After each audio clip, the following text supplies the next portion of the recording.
ઘનશ્યામ મહારાજના 53મા પ્રતિષ્ઠોત્સવની દબદબાભેર ઉજવણી કરાઈ। સૌરાષ્ટ્રના પ્રવેશદ્વાર તરીકે ઓળખાતા બાવળા શહેરના ધોળકા રોડ સ્થિત શ્રી સ્વામિનારાયણ મંદિરમાં બિરાજમાન શ્રી ઘનશ્યામ મહારાજના 53મા પ્રતિષ્ઠોત્સવની દબદબાભેર ઉજવણી કરવામાં આવી।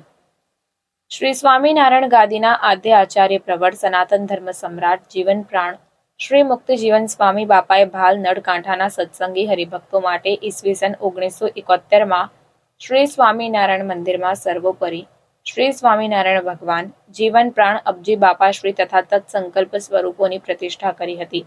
તેને આજકાલ કરતા 53 વર્ષ થયા છે। શ્રી ઘનશ્યામ મહારાજના 53મા વાર્ષિક પ્રતિષ્ઠોત્સવ આચાર્ય જ્ઞાન મહોદધિ પરમ પૂજ્ય શ્રી જીતેન્દ્ર પ્રિય દાસજી સ્વામી શ્રી મહારાજના સાનિધ્યમાં સંતો અને હરિભક્તોએ ત્રિદિવસીય દબદબાભેર ઉજવ્યો હતો। શ્રી સ્વામિનારાયણ મંદિર બાવળા ભાઈઓ અને બહેનોના મંદિરનો 53મા વાર્ષિક પ્રતિષ્ઠોત્સવે ષોડશોપચારથી પૂજન વિધિ, અન્નકૂટ દર્શન, આરતી વગેરે આધ્યાત્મસભર કાર્યક્રમ યોજાયા હતા। આ પાવનકારી અવસરે શ્રીજી સ્વયં મૂર્તિ જીવન પ્રાણ શ્રી અબજી બાપાશ્રીની સમૂહ પારાયણ, કીર્તન, ભક્તિ, રાસોત્સવ, પાટોત્સવ, અન્નકૂટ દર્શન તથા પરમ પૂજ્ય જ્ઞાન મહોદધિ આચાર્ય સ્વામી શ્રી મહારાજના આશીર્વાદ વગેરે ધાર્મિક કાર્યક્રમોનું આયોજન પણ કરવામાં આવ્યું હતું। આ પાવનકારી અવસરે પરમ પૂજ્ય આચાર્ય સ્વામી શ્રી મહારાજે આશીર્વાદમાં જણાવ્યું હતું કે માણસને ખરા અર્થમાં માણસ બનાવવા માટે મંદિર જરૂરી છે। ભગવાનનું ભજન સાનુકૂળતાથી થઈ શકે તે માટે આવા મોટા મંદિરોના સર્જન છે। ભક્તિ ઉપાસના પ્રવર્તાવવા માટે જ મંદિરોના નિર્માણ છે। ભગવાનના ભજનથી મંદિરો ગાજવા જોઈએ। ભગવાનના ભજનથી જીવનમાં બેઠા આનંદની પ્રાપ્તિ થાય છે।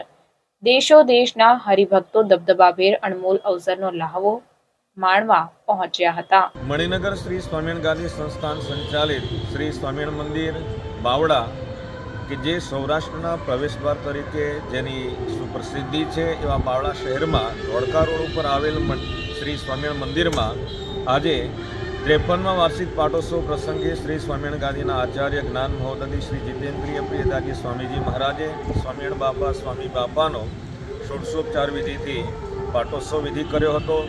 સંતો અને હરિભક્તોએ બધાએ સાથે મળી સ્વામિનારાયણ બાપા સ્વામી બાપાને અન્નકૂટ ધરાવ્યો હતો, આરતી ઉતારી હતી। આ પ્રસંગે જીવન પ્રાણ શ્રી અબજી બાપાશ્રીની વાતોની સમૂહ પારાયણો કરવામાં આવી હતી અને પરમ પૂજ્ય આચાર્ય સ્વામીજી મહારાજે આશીર્વાદ અમૃતનો લાભ આપ્યો હતો। જય સ્વામિનારાયણ।